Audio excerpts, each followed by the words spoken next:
That's Everywhere But On from Matt Stell. And Matt joins us now. That song is doing very well in the States at the minute.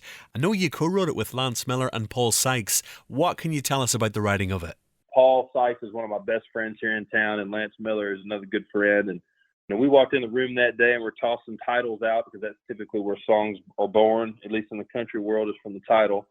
And Paul threw out that title, and I said, man, I think that is a great title. I have lived a lot of this life. The line between moving on and running away from your problems, where that line exists. And man, it's relatable, and it's just really one of my favorite songs I've ever been a part of.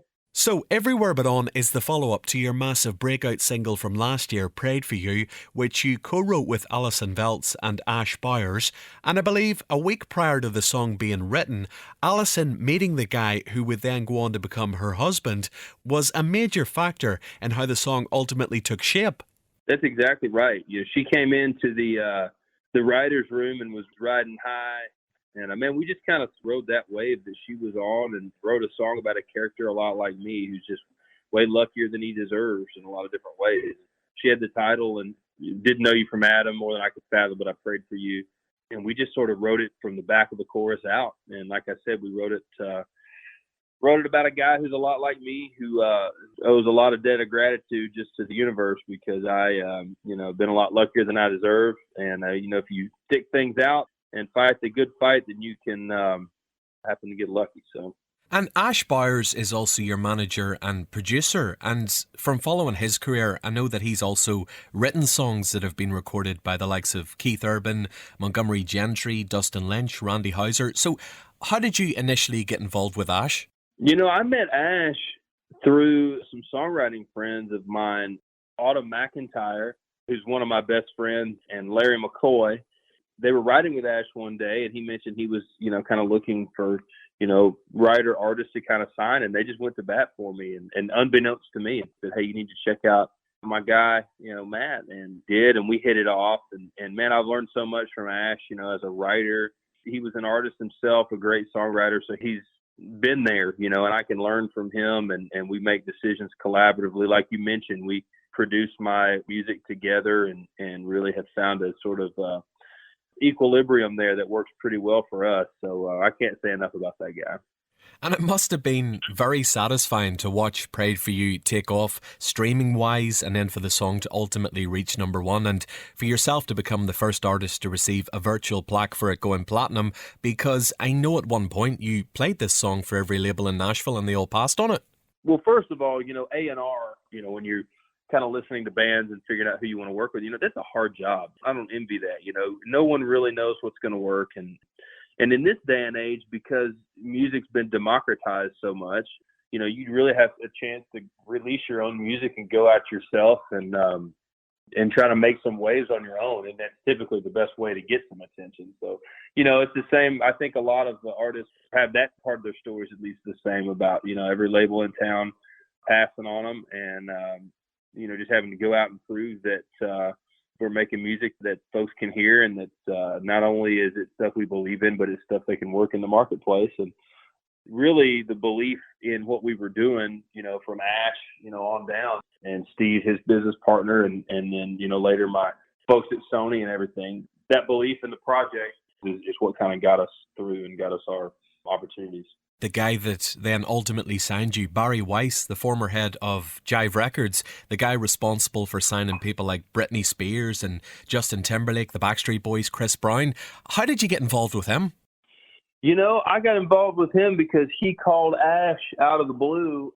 You know how these things kind of work. It's like, labels are, constantly kind of looking at whatever numbers are being generated by whatever, songs. So you could tell we shot a music video for the song and it was doing well on YouTube. And then we're had a few million views there, and then it started streaming well. And that kind of perks the ears up of folks like Barry. And he called Ash, and we went and met not too far after that, and went up to New York because he's based out of New York. And I met the guy who signed, Justin Timberlake and Britney Spears and the Backstreet Boys and NSYNC. And, that's not necessarily the music that I grew up on, but to hear somebody who definitely has an ear for what can be successful and go, hey, we think you've got something there, it's really empowering. And So that's basically how that happened, man. Barry's a great guy and great at what he does. And Everywhere But On is also the name of a 7-track EP you released last year that features a great collaboration with Jimmy Allen. I know you're very friendly with him. But interestingly, when I looked at the track list, and the song that I was immediately drawn to was the fact that you decided to cover Ariana Grande's God Is a Woman. The lyric does a lot of what country music does.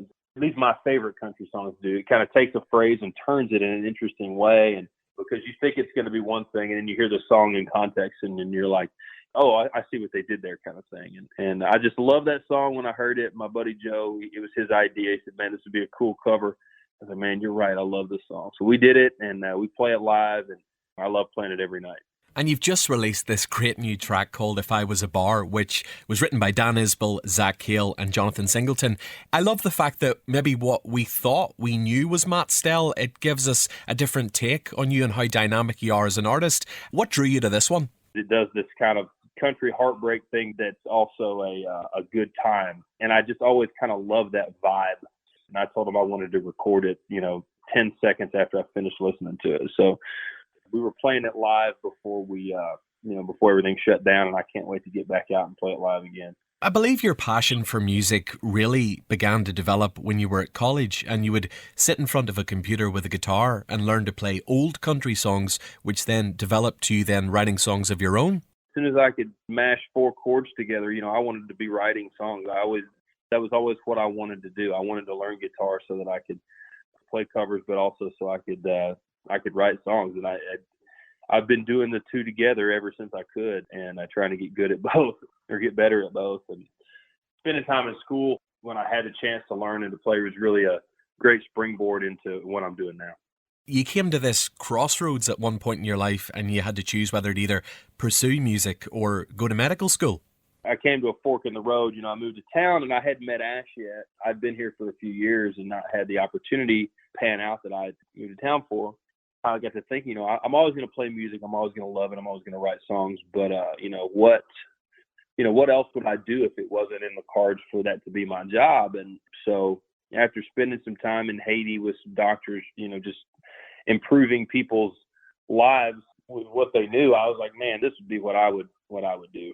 And so when I got back stateside, I got a master's degree when I was learning to play music, but I still needed a bunch of hard sciences. And so I found a program that catered to people just like me who had degrees but needed their, physics and organic chemistry, blah, blah, blah. So I applied to that program and I got in, and I was a couple months before I was going to leave and move up to the Northeast and go to school and take a different path. And then I met Ash and got the opportunity to write the songs, and man, it's not a moment too soon for sure. And then last April, everything, I guess, sort of came to a head when you made your Opry debut. You shared the stage the same night as Martina McBride, Charles Esten, Mark Willis and Jeannie Seely. Tell me about that magical night.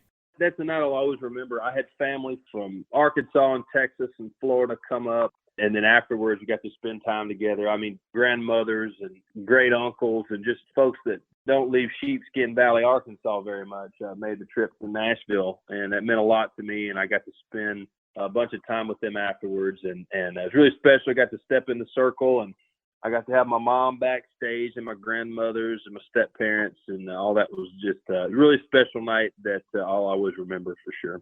At the beginning of the year, you got to embark on your first ever headlining tour. What was that experience like?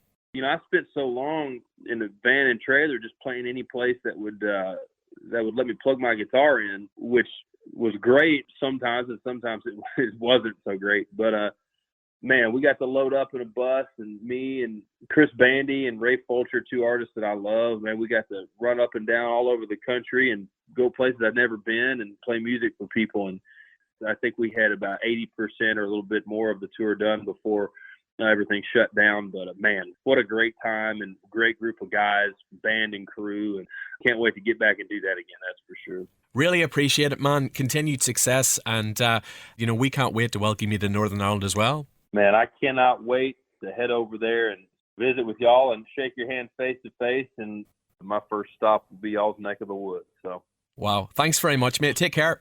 Awesome. See y'all soon.